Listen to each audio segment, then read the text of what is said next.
নিয়ে আসছি কলিজা ঠান্ডা করা ম্যাঙ্গো মিল্ক পুডিং। মাত্র অল্প কিছু উপকরণে তৈরি করে নেওয়া যাবে দারুণ মজাদার ম্যাঙ্গো মিল্ক পুডিং। দেখতে যতটা লোভনীয়, খেতেও ঠিক ততটাই মজাদার।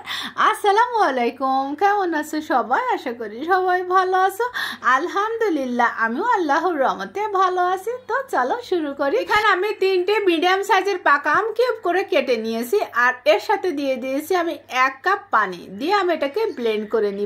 তো ব্লেন্ড করার পরে এই যে আমের পিউরিটা বের হয়েছে। এখন আমি চুলায় প্যান বসিয়ে দিচ্ছি, আর এই যে আমের পিউরিটা আমি এটা একটা ছাঁকনি দিয়ে সুন্দর করে এটাকে সেকে নিব। তো এই যে আমি একটু সুন্দর করে সময় নিয়ে কিন্তু সেকে নিয়েছিলাম, কারণ এখানে কিন্তু আমের যে আঁশটা থাকে না, এটা বের হয়ে আসবে। এই যে দেখো কতগুলো না আঁশ বের হয়েছে, তো এটা কিন্তু আমি ফেলে দিব। আর এই যে দেখো সলিড পিউরিটা বের হয়েছে। এখানে আমি দিয়ে দিচ্ছি 1/3 কাপ চিনি। মিষ্টিটা যে যেমন খাও সেই বুঝে দিও। আর এখানে আমি হাফ চামচ আগার আগার পাউডার দিয়েছি, দিয়ে খুব সুন্দর করে আগে সবকিছু মিশিয়ে নিব, তারপরে কিন্তু আমি চুলাটা জ্বালিয়ে দিব। এখন কিন্তু চুলাটা বন্ধ আছে, তো মিশানো হয়ে গেলে চুলাটা জ্বালিয়ে দিয়ে আমি অনবরত নাড়তে থাকবো। যখন এরকম ফুটে উঠবে 2 থেকে 3 বার, তখন আমি এটাকে নামিয়ে নিব। তো নামিয়ে গরম গরম আমি ছড়ানো পাত্রে নিয়ে নিব। তো আমি এখানে 2টি ছড়ানো পাত্র নিয়েছি, 2টো পাত্র এই যে আমি ঢেলে নিচ্ছি। তো ঢালা হয়ে গেলে এটাকে তোমরা নর্মাল ফ্রিজে রেখেও সেট করে নিতে পারো, বা এটা বাইরে আধা ঘন্টা রাখলে কিন্তু সুন্দরভাবে এটা জমে জেলি হয়ে যাবে। তো আমি ফ্রিজে রেখেছিলাম 10 মিনিটের জন্য, আমি ব্যস্ত ছিলাম। তো 10 মিনিট পরে যে বের করে নিয়েছি। তো দেখো এখন সুন্দরভাবে কিন্তু জেলিটা জমে গিয়েছে। এখন আমি এটাকে সুন্দর করে ছোট ছোট কিউব কিউব করে কেটে নিব। আর এটা তোমরা তোমাদের পছন্দ মতো কেটে নিতে পারবে, একটু ছোট একটু বড় হলে কোনো সমস্যা হবে না। তো যাই হোক আমি এই যে একটু ছোট ছোট কিউব কিউব করে কেটে নিয়েছিলাম। নেওয়ার পর এটাকে সুন্দর করে এই যে ছাড়িয়ে নিচ্ছি।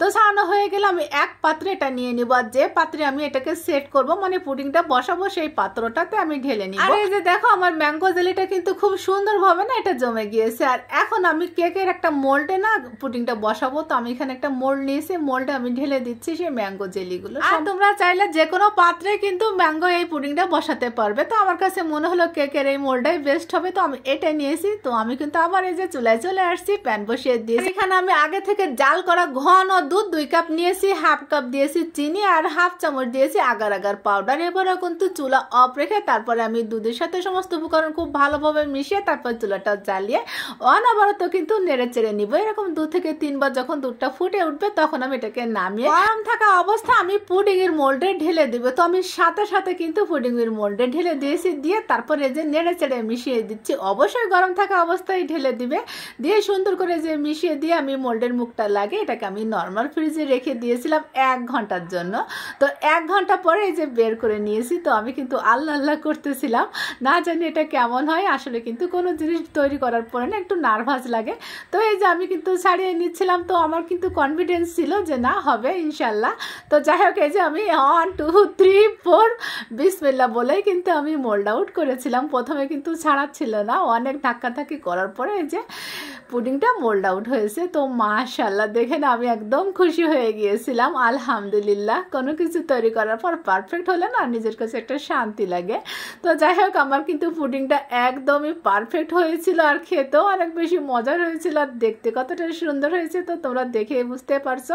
তো এই যে আমি এখন একটু কেটে নিচ্ছি। তো কাটার পরে এটাকে দেখতে দেখো কতটা লোভনীয় লাগছে। আর এই ম্যাঙ্গো মিল্ক পুডিংটা যে কতটাই মজার, একবার তৈরি না করে খেলে কিন্তু বুঝতেই পারবে না। ঠান্ডা ঠান্ডা এটা খেলে না কলিজা একেবারে ঠান্ডা হয়ে যায়। আলহামদুলিল্লাহ, তো এখন তো আমের সিজন, আর দেরি কেন, ট্রাই করে ফেলো। আজ এই পর্যন্ত, সবাই ভালো থেকো, সকলের জন্য আমার দোয়া থাকবে, আর আমাকে একটু তোমাদের দোয়াতে রেখো। আসসালামু আলাইকুম।